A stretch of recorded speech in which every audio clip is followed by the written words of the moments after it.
मेरी आवाज साफ आ रही है सब? हाँ सर, आपकी आवाज आ रही है सर। राम राम साहब, प्रणाम सर, लीजिए सर। आदि सद्गुरु, सर्व आत्माओं के सद्गुरु, सर्व सृष्टि के सद्गुरु, सद्गुरु सुखराम जी महाराज ने धन्य हो, धन्य हो, धन्य हो। हमारा विषय ध्यान समाधि, जिसमें प्रस्तावना हमने सत्संग शुरू होने से पहले 23 नवंबर से पहले सभी के साथ शेयर करी, प्रेषित करी। उसके बाद सुख सागर, हमारा सुख सागर का वर्णन गुरु महाराज ने फरमाया, वो आप सबके समक्ष रखा। दूसरे भाग में ब्रह्म भाग 5 नंबर साखी से और 16 नंबर साखी तक लिया। तीसरे भाग में पाताल का वर्णन किया। पाताल में लोगों ने अनुभूति बहुत ली और बहुत अच्छा अनुभव रहा।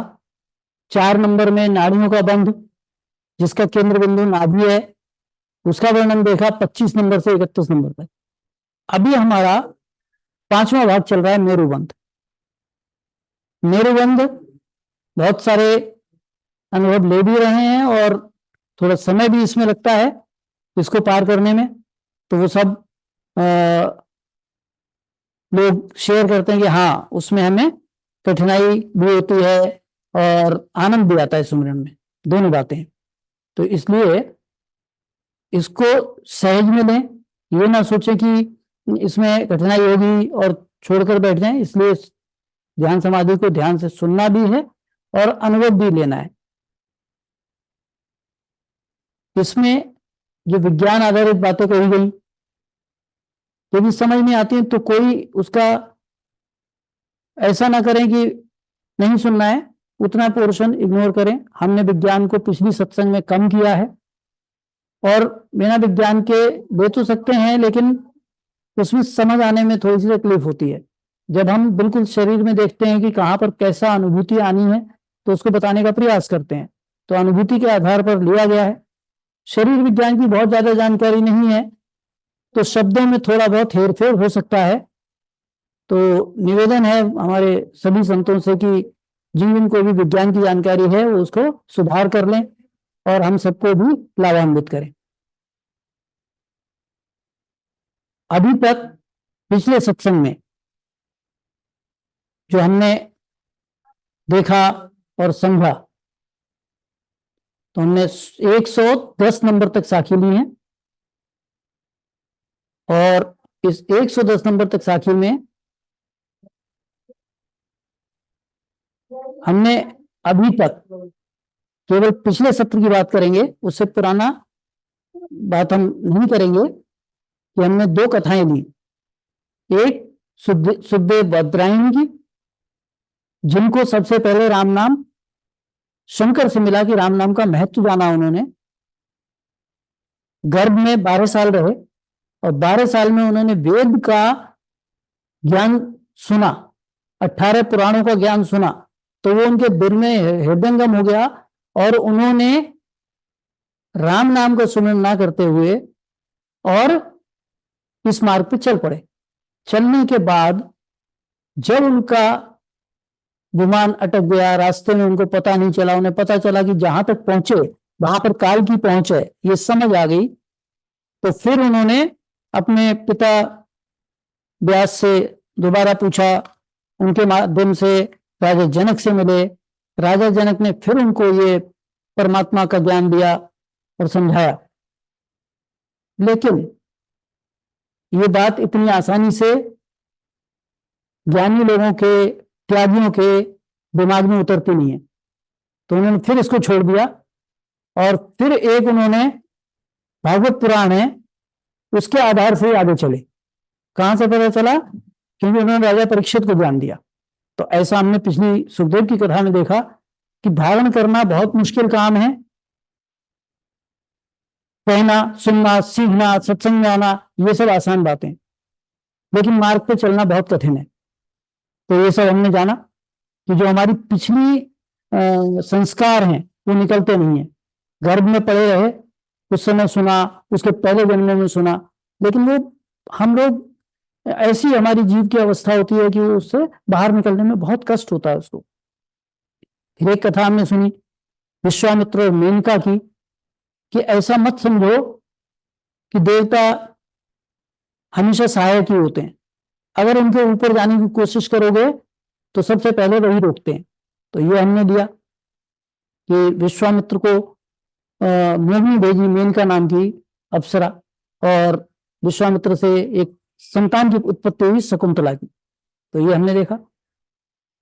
फिर हमने एक बात समझी कि इंद्र और देवताओं के मन में डर बना रहता है कि कोई उनका स्थान न ले ले। ये हमने समझा पिछली बार। देवलोक की कितनी कितनी कठिनाइयां हैं, और 21 स्वर्ग में जो तरह तरह की रोकने की रीति हैं, जो आगे जाने नहीं देते हैं, उसको हमने देखा। तो यहां तक हमारा पिछले सत्र में हुआ है। आगे हम आज 111 नंबर साखी से अपना प्रदान शुरू करते हैं। गुरु महाराज की वाणी से हम समझने की कोशिश करते हैं। इसमें अभी देवताओं के विमानों का वर्णन आएगा, और वो विमान शरीर में कहां है ये हमें समझना है। ये हमारा आज का विषय रहेगा। पुरिया सबे सुमेर में इन उड़िया रे होय, सुखिया इंडो ढेल को चौपड़ पासो जोय। आदि सतगुरु सुखराम जी महाराज फरमाते हैं कि देवताओं की सभी पुरियां सुमेरु पर्वत में हैं।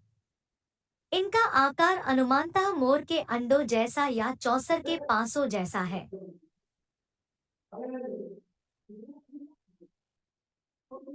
आवाज में अगर किसी को कोई भी मेरे बोलने में या सुनने में दिक्कत हो तो जरूर बता देना, रेज हैंड कर देना और मुझे रोक देना। राम राम सर। पूर्व की साखियों में 21 स्वर्ग के लोकों का वर्णन देखा। इनके ऊपर 7 भवन या 7 पुरियां हैं। इन पुरियों का आकार मोर के अंडों के जैसा है। इनकी संख्या 7 है, इसलिए इनकी तुलना चौसर के खेल के पांसों से की गई है। चौसर के खेल में 7 पांसे या 7 कौड़ियां होती हैं। आदि सतगुरु सुखराम जी महाराज की दिव्य अनुभव वाणी के अलौकिक ग्रंथ में 7 भवन इस क्रम में वर्णित हैं। पहला धर्मराज की धर्मपुरी, दूसरा इंद्र का भवन, तीसरा ब्रह्मा का सतलोक, चौथा विष्णु का बैकुंठ, पांचवां शंकर का तपलोक या कैलाश, छठवां शक्ति का शक्तिलोक, सातवां धर्मपुरी के ऋषियों का जनलोक। विषय के प्रस्तुतिकर्ताओं को इन भवनों या पुरियों के क्रम की जानकारी या अनुभव नहीं है। शरीर विज्ञान की दृष्टि से सर्वाइकल में 7 गांठें होती हैं। इनको बड़े देवताओं की पुरियों की संज्ञा दी गई है। कुछ संतों ने और अन्य ग्रंथों ने इन भवनों के नाम इस प्रकार वर्णन किए हैं। पहला भुर, दूसरा भुवः या भुवर, तीसरा स्वः या स्वर, चौथा मेहर, पांचवां जन, छठवां तप, सातवां सत। तो इस साखी में गुरु महाराज मेरु के 21 स्वर्ग के बाद जो मेरु स्थान है उसका वर्णन करके बताते हैं, हमें उपदेश देते हैं कि पुनिया सवे सुमेर में, जहां सुमेरु पर्वत आएगा तो ये देखो यहां पर हमने 7 पुरियां लिखी हुई हैं। उन्हें 7 पुरियों को ध्यान रखें, वो 7 पुरियां हमारी दी गई हैं। तो मैं एक बार इंक से हाईलाइट करके और यहां बताने की कोशिश करता हूं। ये देखो यहां पर, अच्छा पेन नहीं चल रहा है, कोई बात नहीं।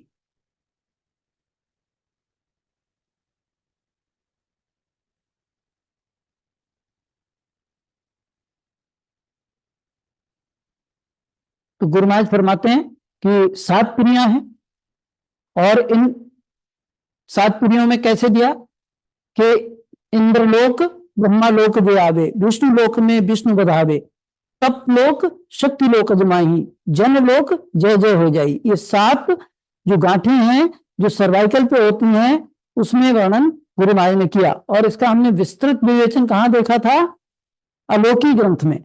तो अलौकिक ग्रंथ का संदर्भ लीजिए और वहां से देख लीजिए, पुरिया सबे सुमेर में। और इनकी जो गांठें हैं उनका कैसा आकार बताया कि अंडों के जैसा, एक के ऊपर एक के ऊपर फंसे हुए हैं, और चौपड़ पासो जो है। फिर दूसरा कैसा बताया है कि इसमें 7 गांठें हैं, इसलिए 7 कौड़ियां या पासे हैं, जैसे हम यहाँ देखते हैं। ये चौसर है, इस चौसर में ये कौड़ियां पड़ी हैं, और एक कौड़ियों जैसा इनमें 2 तरह का रंग रहता है, एक सफेद और एक काला, एक गहरा रंग और एक लाइट। तो इसी तरह से जो हमारी रीढ़ की गांठें हैं वो, उनमें भी ऐसे ही 2 रंग रहते हैं, एक सफेद पदार्थ और एक दूसरा पदार्थ। तो ये हमने देखा, और इस तरह से ये 21 स्वर्ग के ऊपर हैं, ऐसा हमने इसको समझा है। कुछ संत, जैसे कि गुरु महाराज की साखी है, लेकिन संतों ने क्या करा कि इसको अन्य ग्रंथों से जोड़कर और उनके नाम से समझाने का प्रयास किया, ताकि जगत आसानी से समझ सके। तो नाम बता दिए, भूर भूवर स्वर मैर जन तप सत, ऐसे ही 7 भवन बता दिए स्वर्ग के। जैसे हमने 7 पाताल के देखे, उनका नाम गुरु महाराज की वाणी में नहीं मिला है, कहीं ना कहीं दिया होगा, किसी संत को पता होगा तो कर लेंगे, नहीं तो संतों ने जो वर्णन करा उन्होंने उनके नाम तल, अतल, वितल, सुतल, तलातल, रसातल और महातल ऐसे नाम दिए पाताल के।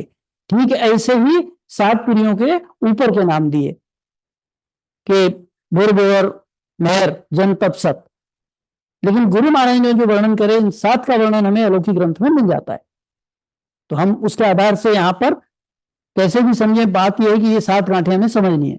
अब इनमें लोक का जो वर्णन करा, उसमें जहां भी 2-3 जगह दिया है तो उनका क्रम एक जैसा नहीं रखा है, तो उसका कारण नहीं पता और उसकी जानकारी भी नहीं है।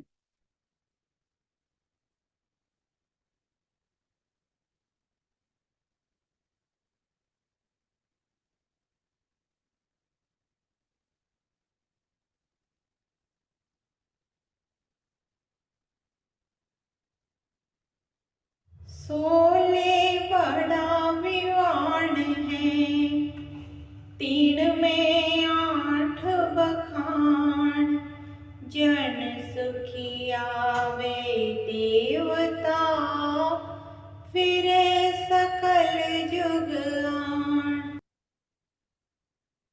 आदि सतगुरु सुखराम जी महाराज फरमाते हैं कि 16 विमान बड़े हैं, इनमें 8 वर्णित हैं।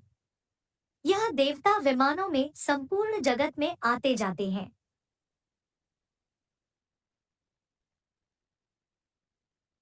मेरु पर्वत पर देवताओं का वर्णन आगामी साखी में किया गया है।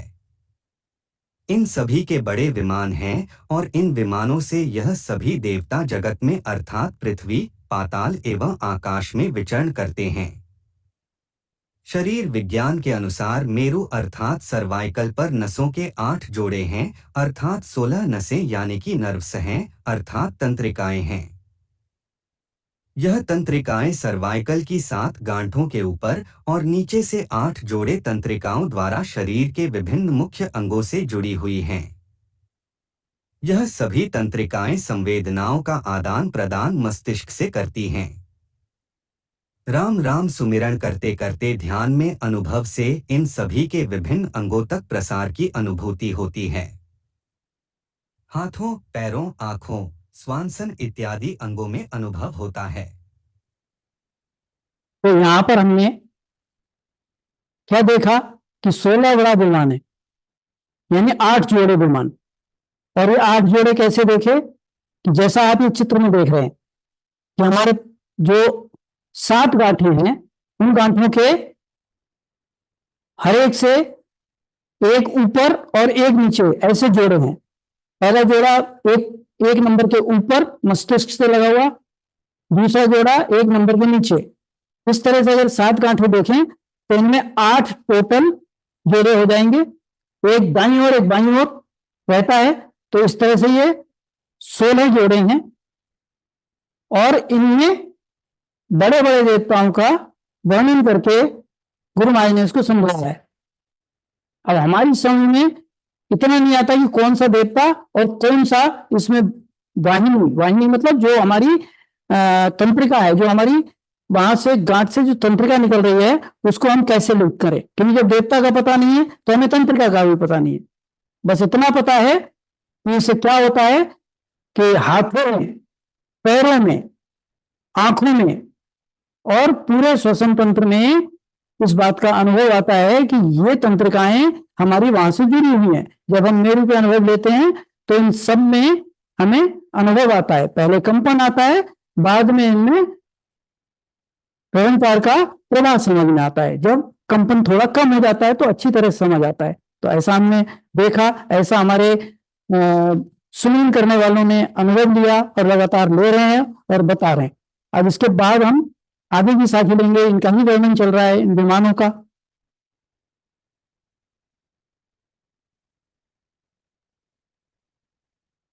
पुरिया सबे सुमेर में हम सब देखी जाए, जन सुखिया जग में फिरे सब बीवाणा माय। तो यहाँ पर जो हमारे चित्र बने रहते हैं, जो हम देखते हैं कि देवताओं के चित्र देख के हम कह देते हैं ये देवता है, उनके यहाँ पर लगाए हैं, लेकिन ऐसा ही है ऐसी बात नहीं है, बिल्कुल ऐसे ही होंगे, क्योंकि उनका जो शरीर है वो तेज पुंज की काया है। हालांकि 5 तत्व में ही है लेकिन तेज पुंज की काया है, तो इस तरह की काया नहीं हो सकती जो मलमूत्र की काया होती है। तो इसलिए उनमें अंतर रहता है। उसको जिनको भी अनुभव हो वो अपना अनुभव के हिसाब से और इसको और ज्यादा आगे की प्रस्तुति में रख लें, लेकिन यहाँ पर जो समझ आया वो यहाँ पर रखा हुआ है। आदि सतगुरु सुखराम जी महाराज फरमाते हैं कि हमने देवताओं की सभी पुरियां सुमेरु में जाकर देखी। सभी देवता विमानों के द्वारा जगत में विचरण करते हैं। मेरु पर देवताओं की 7 पुरियों का वर्णन है। इनमें रहने वाले देवी देवताओं के नाम आगामी साखियों में दिए गए हैं। आदि सतगुरु सुखराम जी महाराज की दिव्य अनुभव वाणी के अलौकिक ग्रंथ में मेरु पर 7 भवनों का वर्णन है। यह इस प्रकार हैं। पहला धर्मराज की धर्मपुरी है। सभी जीवात्माओं के पाप पुण्य के न्याय के लिए इसके साथ ऋषि भी हैं। पाप कर्म को भुगताने के लिए इस धर्मराज के पास 14 यम और इनके 14 करोड़ यमदूत हैं, इसलिए इस धर्मराज को यमराज भी कहते हैं। दूसरा इंद्र का भवन है जिसके अधीन 21 स्वर्ग हैं। तीसरा ब्रह्मा का सतलोक है। चौथा विष्णु का बैकुंठ है। पांचवां शंकर का कैलाश है। छठवां शक्ति का शक्तिलोक है। सातवां भवन जनलोक है जहां धर्मपुरी के ऋषि रहते हैं। इन भवनों के दाएं और बाएं में इन लोकों के देवी देवता भी रहते हैं। इनके नीचे और ऊपर वाहनों की जगह हैं जिनमें 16 बड़े विमान हैं। यहाँ रहने वाले सभी देवी देवता विमानों से जगत में भ्रमण करते हैं। इसमें हमने समझा कि देवी देवता हैं और जो गांठी हैं उनके ऊपर नीचे की जो तंत्रिकाएं हैं, जो नसें हैं, उनकी 8 जोड़े हैं, टोटल 16 हैं। इसका वर्णन भी गुरु महाराज ने चेतावनी ग्रंथ में भी किया है कि जो हमारा विमान होते हैं वो 2 तरह से कार्य करते हैं। पहला कार्य क्या होता है कि इसमें देवता 3 लोकों में घूमते फिरते हैं। दूसरा कार्य होता है कि उन देवताओं के जो उपासक हैं उनको ले जाने का काम करते हैं। ले जाने में 2 रीति बनती हैं। एक रीति है कि बहुत ही ज्यादा जिसने कठोर व्रत लेकर कठोर तरीके से और भक्ति की, अगर उसने वैकुंठ की भक्ति की तो उसको लेने के लिए पशु विमान आता है। और वो पशु विमान क्या होता है? गरुड़ का, गरुड़राज पक्षी। तो उसको ले जाएगा और वो सीधे, उसको किसी न्याय की जरूरत नहीं है, सीधे पहले स्वर्ग पे सुख भोगेगा और बाद में उसको अपने भुगते पुण्य पहली भुगते पाप पीछे, इस तरह से उनकी रीति बनती है। दूसरा क्या है बताया गुरु महाराज ने, 12 कर लोक जमा को हुए। यह नाम जो गरुड़ बोला गया वो अगर बाएं दिशा को ले जाए, बाएं तरफ ले जाएगा, बामें कर लोग जमा हो, तो वो किसके आगे? यमराज के सामने ले जाकर पेश करेगा। ऋषि उसका न्याय करेंगे और ये निश्चय करेंगे कितने दिन के लिए इसको दे देनी है। जो शरीर मिलेगा उसको, तेज पुंज की काया, वो कितने समय के लिए देनी है, इसका निर्णय कौन करता है? इसका निर्णय करने के लिए धर्मराज का सहारा लिया जाता है। तो दो तरह से है।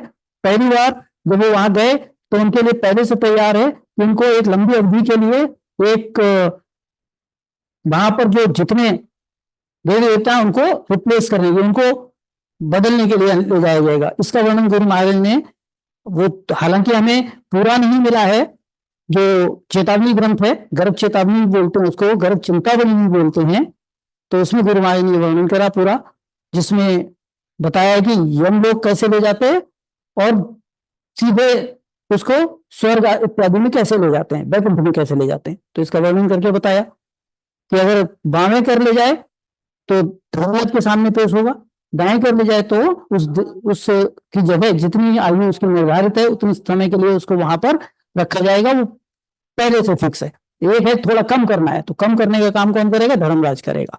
तो इस तरह से दो रीति बनती है। इस तरह से ये 16 विमान है 8 देशों में ले जाने के लिए।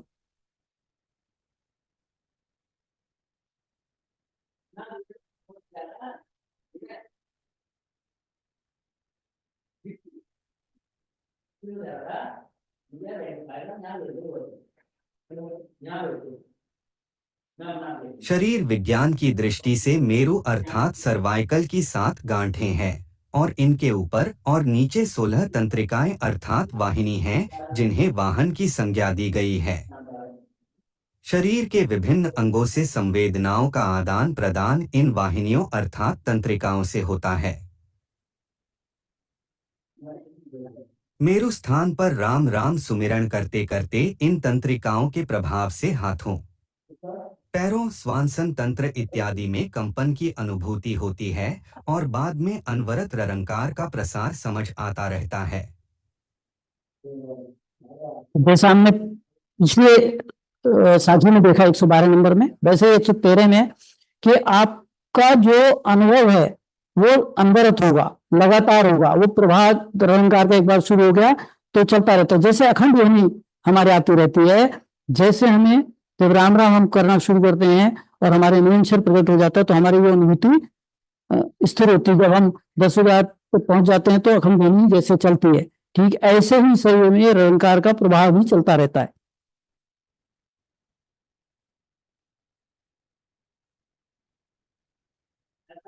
ब्रह्मा इंद्र महेश का बिसन सगत शिव सूर, इनका बड़ा विवान है प्रीतम का बहु नूर।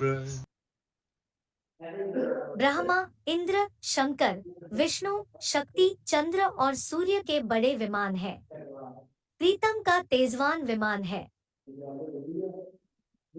इस साखी में 7 बड़े देवता समझ आते हैं। पहला ब्रह्मा, दूसरा इंद्र, तीसरा शंकर, चौथा विष्णु, पांचवां शक्ति, छठवां चंद्र और 7वां सूर्य।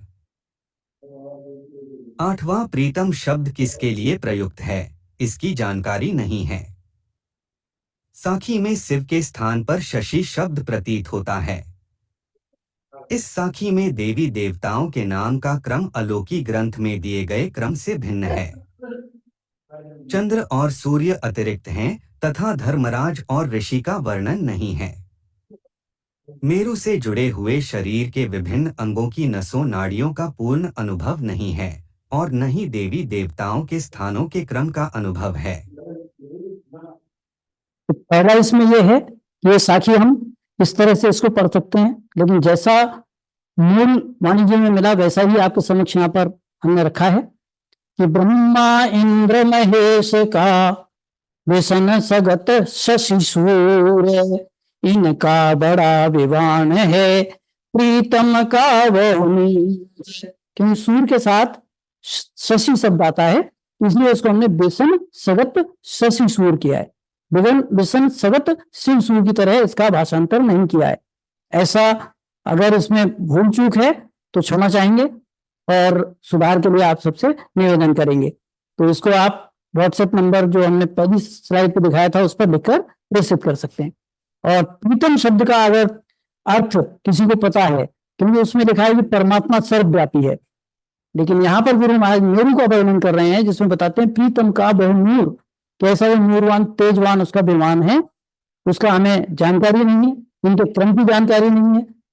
खाली इतना ही पता है कि मेरू से किन किन अंगों पे अनुभव आता है।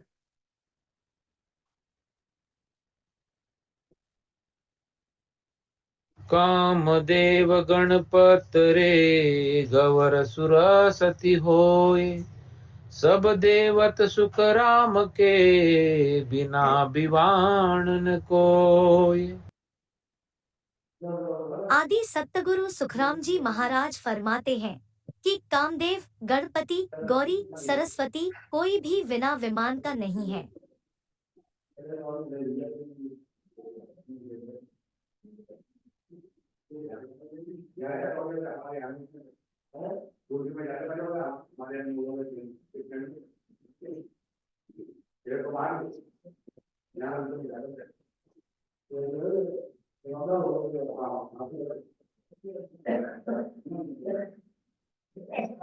जैसा पूर्व में समझा है कि कामदेव का स्थान भ्रिकुटी पर है, जो कि देवताओं की पुरियों के शीर्ष पर है। गणेश का स्थान मूलद्वार पाताल में है, जो कि नाग देवताओं के स्थान के प्रारंभ में है। गौरी तथा सरस्वती के स्थान का वर्णन नहीं मिलता है। अन्य धर्म ग्रंथों में गौरी का स्थान शंकर के कैलाश में ही है। गौरी का वाहन भी शंकर के नंदी के जैसा वृषभ ही है। इसी प्रकार सरस्वती का स्थान ब्रह्मा के सतलोक में है। सरस्वती और ब्रह्मा के वाहन हंस ही हैं। तो इस साखी में एक सबसे शीर्ष पर है, जहां पर जाकर देवलोक खत्म होता है, वो हमारा भृगु है, त्रिकुटी नहीं है, भृगु है। और सबसे नीचे जो जहां से देवताओं का स्थान शुरू होता है वो कौन सा है, कि जहां से नागलोक शुरू होता है, ठीक उसके पहले गणेश का स्थान है, मूल द्वार। तो इस तरह से ये दो देवता हो गए। तीसरा गौरी का है, तो इसमें ग्रंथों में, दूसरे ग्रंथों में वृषभ नाम से है, और यहां पर भी गुरु महाराज ने शक्ति को अलग रखा है और गौरी को अलग रखा है। जो हमारी प्रथम सृष्टि रचना है उसमें भी गुरु महाराज ने कहा गौरा शिव गौराई। उस शक्ति से 3 देवियां बनी, उसमें से एक देवी गौरा है। उसका वाहन वृषभ को हो या बैल को हो या नंदी को हो, एक ही बात है। तो इस तरह से उसको एक ही जोड़ा जो हमारा तंत्रिकाओं का है, नसों का जो जोड़ा है, उससे हम इसको देख सकते हैं। और इन चित्रों में जो नंबर डाले हुए हैं वो क्रम हमने कहां से लिया, अलौकिक ग्रंथ से लिया है। तो इसमें हमने दिया है C5, C6, जैसे सरस्वती का बताया कि C5 है, तो वो शंकर का जो स्थान बताया, ब्रह्मा का जो स्थान बताया, ब्रह्मा का जो स्थान बताया, उसको हमने सरस्वती से यहां पर दिखाया है। तो इस तरह से नंबर हैं, तो इनमें भूल चूक संभव है, क्षमा करेंगे सभी लोग, और अपने अपने अनुभव के अनुसार इसको समझेंगे और इसको जानेंगे।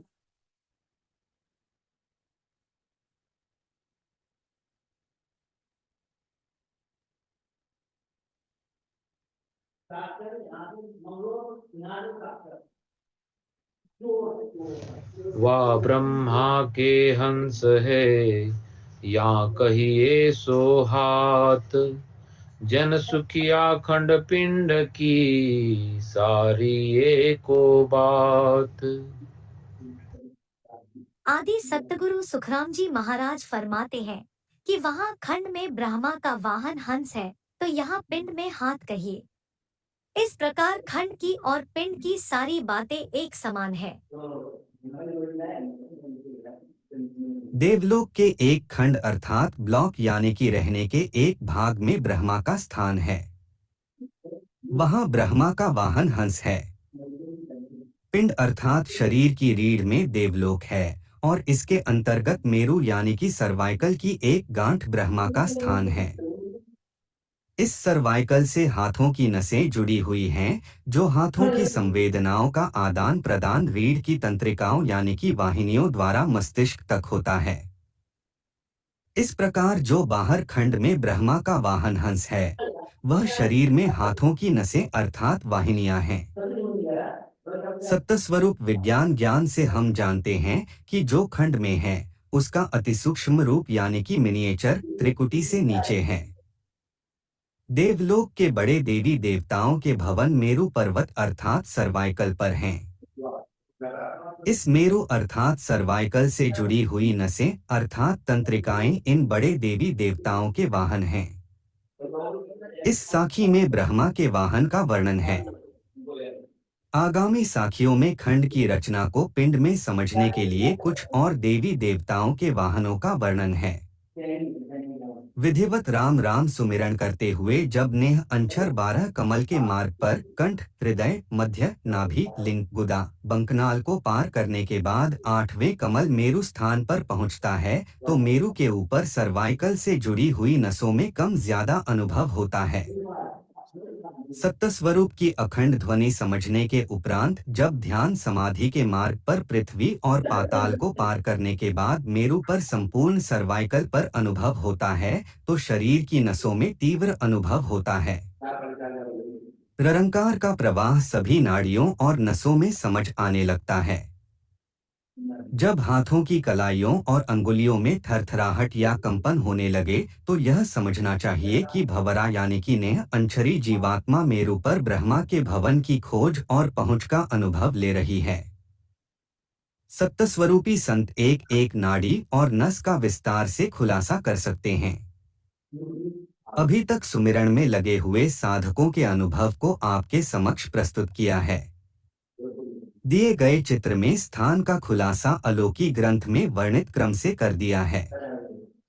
यह सर्वाइकल की C5 यानी कि C5 गांठ को ब्रह्मा का स्थान मानकर इसके ऊपर और नीचे की तंत्रिकाओं को हाथों में जाती हुई वाहिनियां मान ली हैं।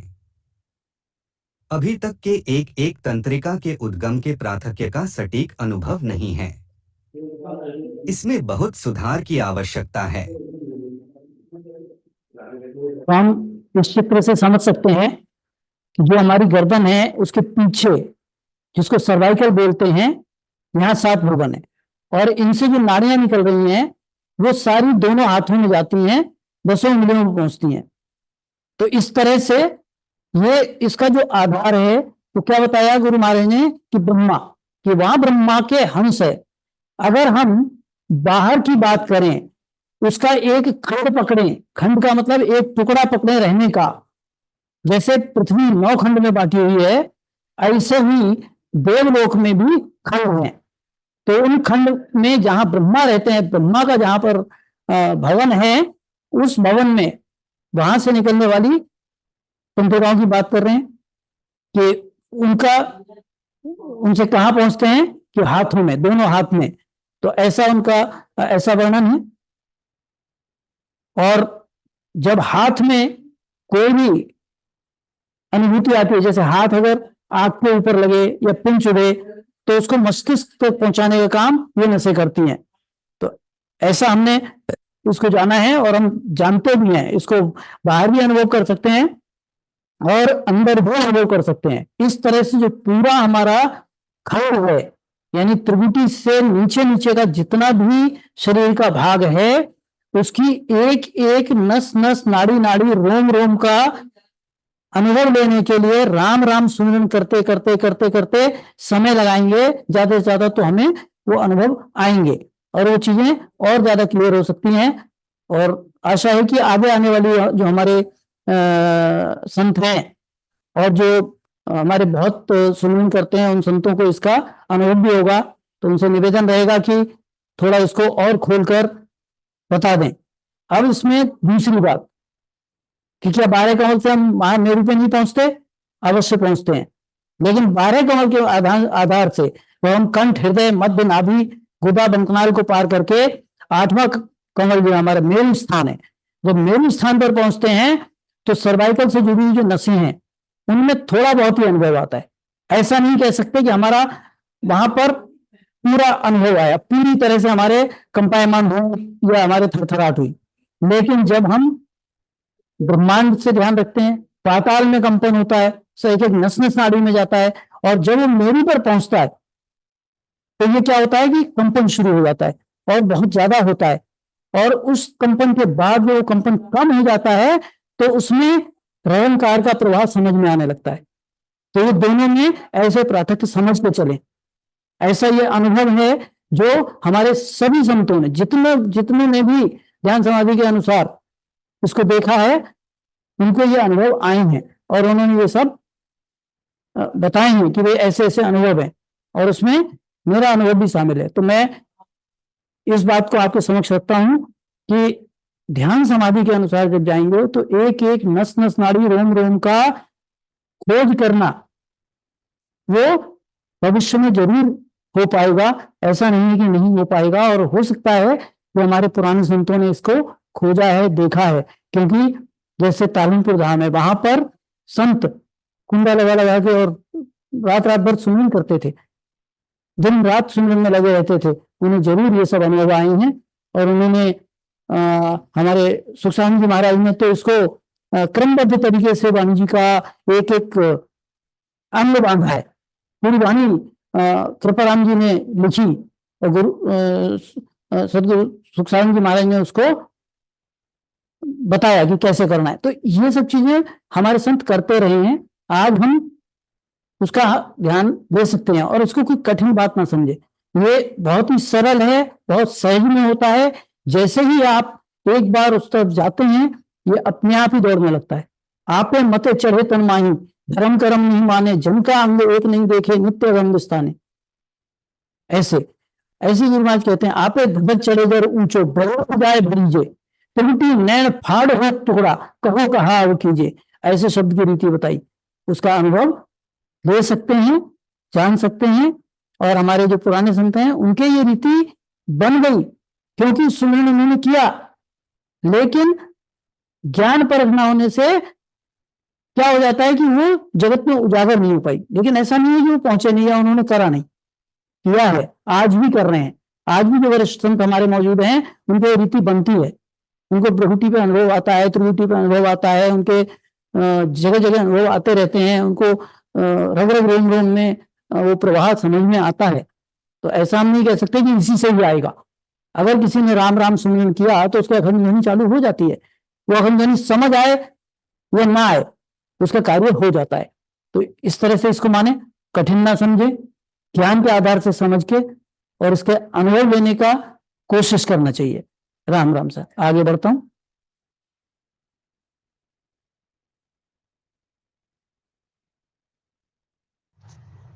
हम काया सब थूथ है, देखा तीनों लोक, सुरग नरक सुख राम के, इस विध सारा थोक।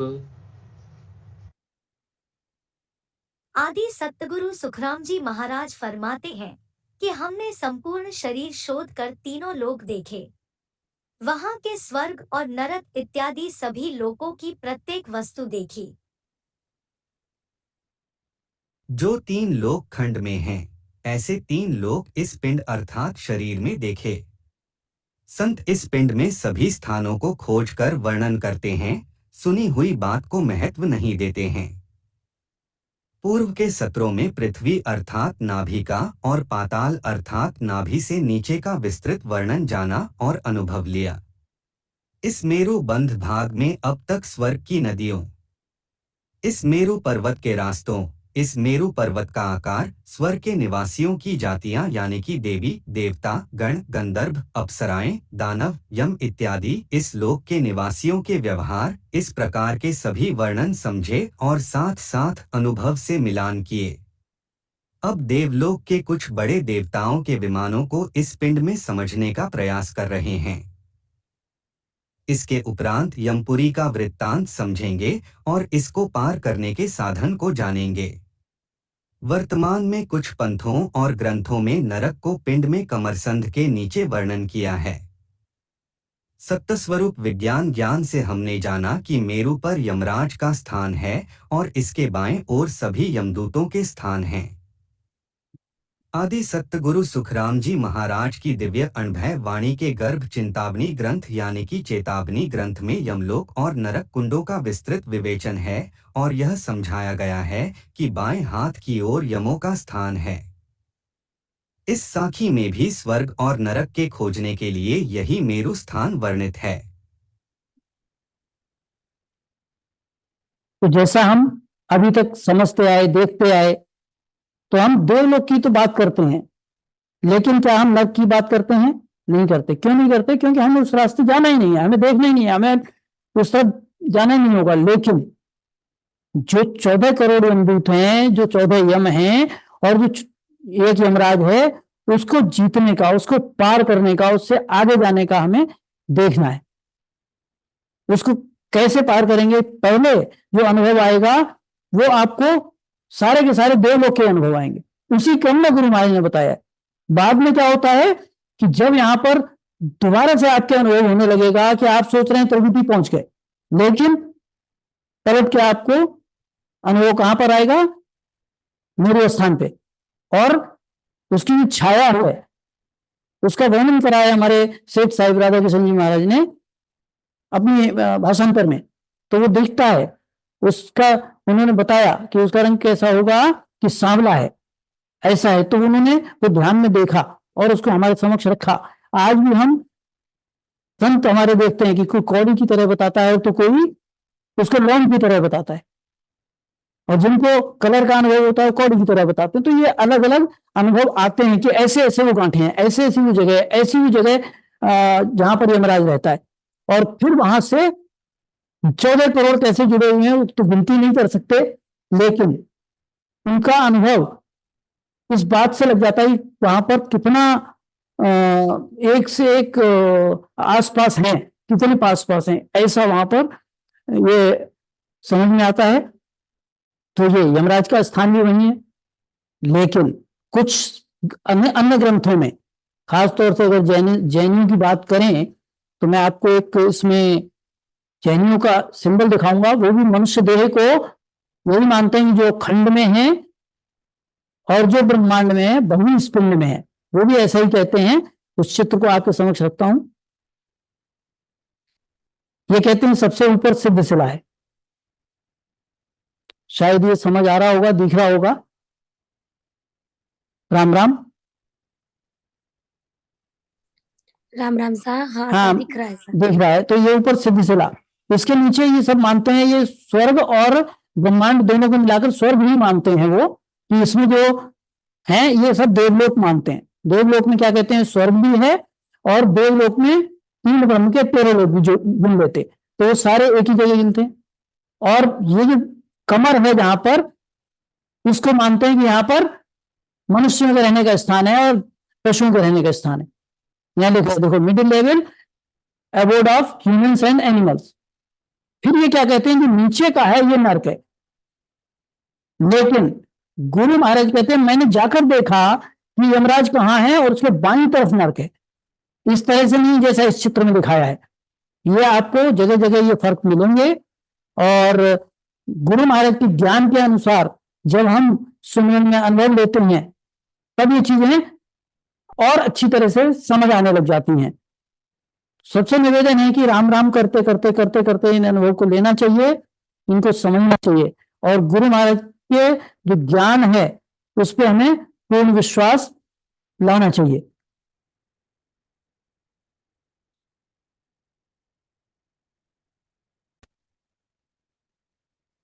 हाँ सीता, वैसे इसमें एक ही दिखाई दे रही है, ये बराबर वाली भी दिख रही है जैसे डॉक्टर साहब दिखाते हैं।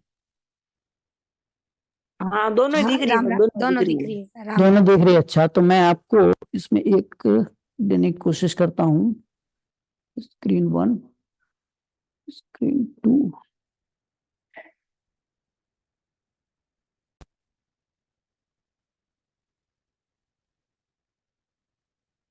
हाँ शायद अब दिख रही होगी एक पूरी, क्योंकि पढ़ने में आसानी से आएगी, इसलिए मैं एक ही दिखा रहा हूं।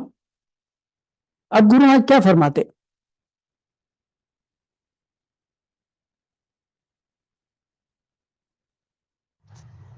हम काया सब थूथ है, देखा तीनों लोक, सुरग नरक सुख राम के, इस विध सारा थोक।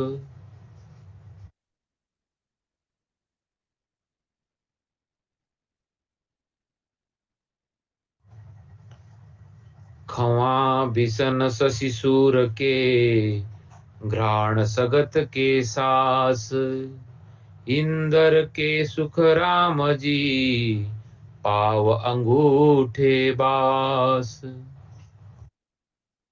आदि सतगुरु सुखराम जी महाराज फरमाते हैं कि विष्णु के विमान का निवास कंधा, चंद्र और सूर्य के विमान का निवास नासिका, शक्ति के विमान का निवास स्वांस और इंद्र के विमान का निवास पैर का अंगूठा है।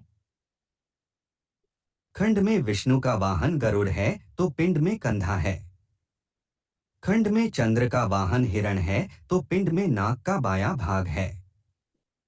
खंड में सूर्य का वाहन 7 मुंह का घोड़ा है तो पिंड में नाक का दाहिना भाग है। खंड में शक्ति का वाहन सिंह अर्थात शेर है तो पिंड में नाक की श्वास है। खंड में इंद्र का वाहन ऐरावत हाथी है तो पिंड में पैर का अंगूठा है। यह सभी स्थान मेरु अर्थात सर्वाइकल से तंत्रिकाओं के माध्यम से जुड़े हुए हैं।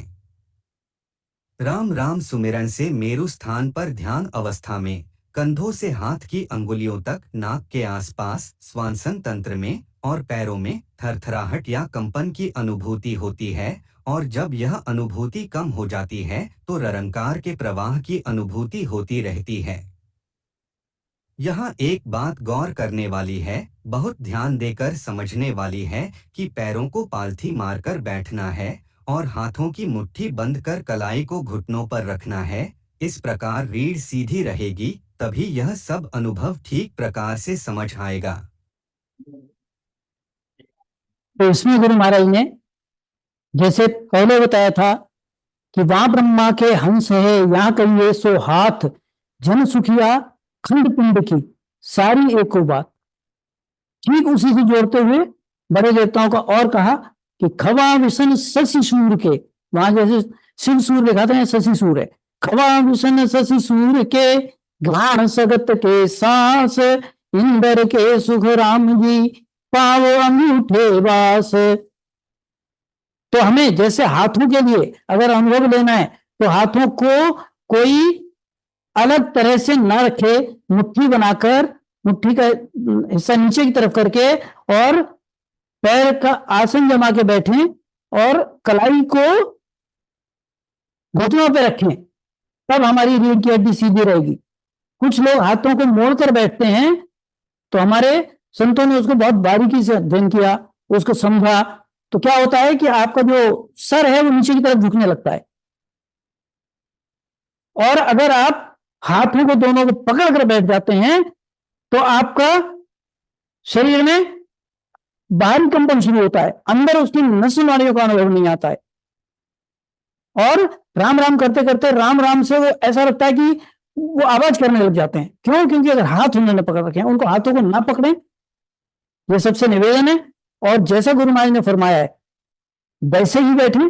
रीढ़ की हड्डी सीधी रखने के लिए आवश्यक है कि हाथों को, दोनों हाथों को मुट्ठी बंद करके और कलाइयों को घुटनों के ऊपर रखें। उसका चित्र भी हमने सर्कुलेट किया है और हमारे YouTube पे एक शॉर्ट पड़ा हुआ है, उसको देख भी सकते हैं। सुमरण कैसे करना है, बैठना कैसे है, उसका पूरा पूरा ध्यान रखें, तब ये सारे अनुभव हमारे आते हैं, तभी हमारा कार्य बनता है। गुरु महाराज ने बताया है कि आपको धीरज से, धैर्य के साथ सुमरण करना चाहिए। धीरज ध्यान अडोल न डोले, आसन मार उकासो छाती, और नाल समीसर राखत नाही, मोड़त अंग न बंधत बाती। सुखराम कहे ध्यान हो जो दीप सुजोत जले है बाती। तो उसको समझ लें, उसको जाने और इस तरह से ही बैठें, ऐसा निवेदन रहेगा।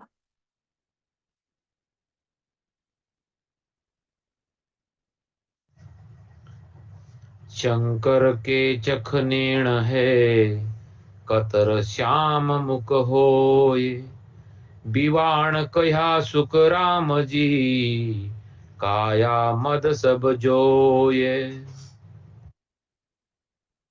आदि सतगुरु सुखराम जी महाराज फरमाते हैं कि शंकर के विमान का निवास नेत्र है, कार्तिकेय स्वामी के वाहन का निवास मुख है।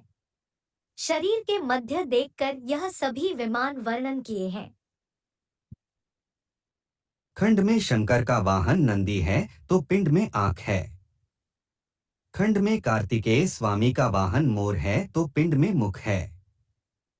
यह स्थान भी मेरु अर्थात सर्वाइकल से तंत्रिकाओं के माध्यम से जुड़े हुए हैं। राम राम सुमिरन से मेरु स्थान पर ध्यान अवस्था में आंखों में खिंचाव की अनुभूति होती है। मुख पर नाक के आसपास मुख पर सरसराहट जैसी, चींटियों के रेंगने जैसी अनुभूति होती है। शरीर में सुरती से देखकर, अनुभव लेकर इन सभी विमानों का वर्णन किया है। तो गुरु महाराज ने एक एक हृदय रोम का वर्णन किया है।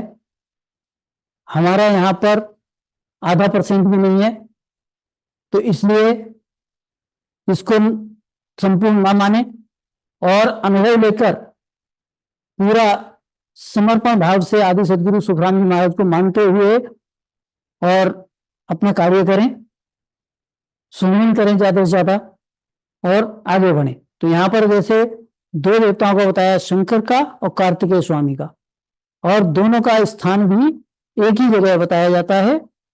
कार्तिकेय स्वामी का दाहिनी ओर और शंकर का बीच में और C3 पर।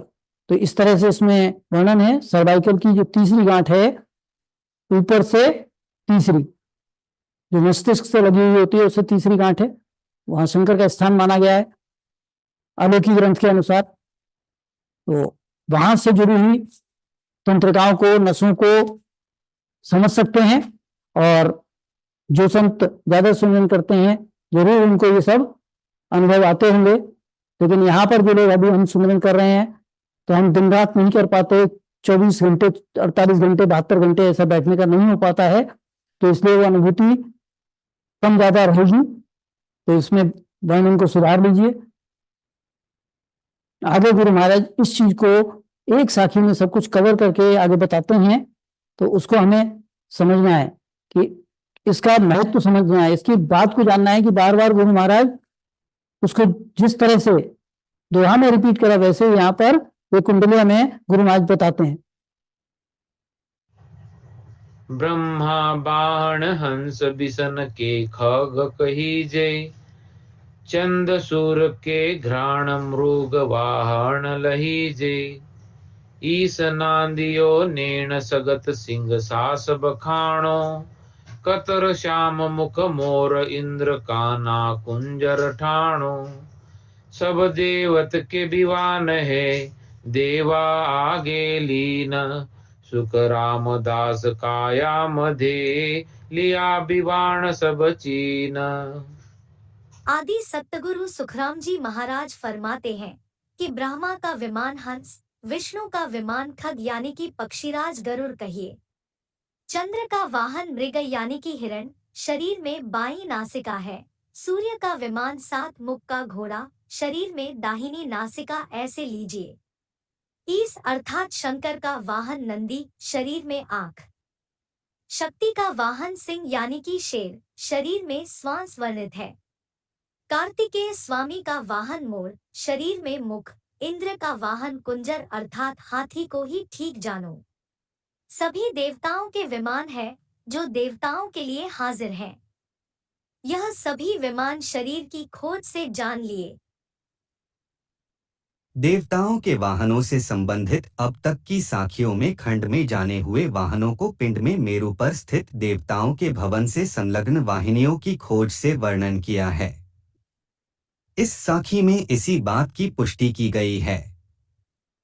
खंड में ब्रह्मा का वाहन हंस है तो मेरु की गांठ के पास की कोशिकाओं से निकलने वाली तंत्रिकाएं हाथों में प्रवाहित हैं।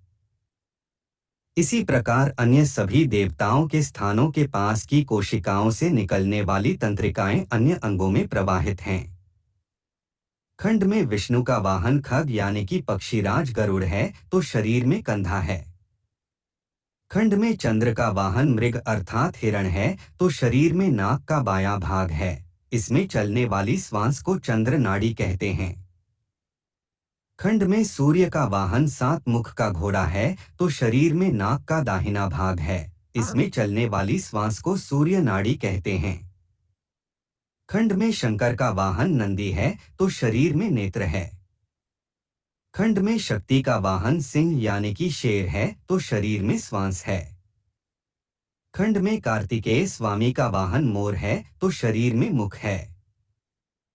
खंड में इंद्र का वाहन ऐरावत हाथी है तो शरीर में पैर का अंगूठा है। यहाँ कुछ बड़े देवताओं के विमानों का वर्णन है। इसी प्रकार सभी देवताओं के विमान हैं। काया अर्थात शरीर में सभी देवताओं के विमानों को खोज लिया। शरीर विज्ञान की दृष्टि से रीढ़ की प्रत्येक कोशिका को देवस्थान और प्रत्येक तंत्रिका को वाहन जानो। ध्यान में जब किसी स्थान पर शब्द की अनुभूति होती है तो उससे संबंधित जुड़ी हुई सभी तंत्रिकाओं में स्पंदन यानी थरथराहट अर्थात कंपन होता है।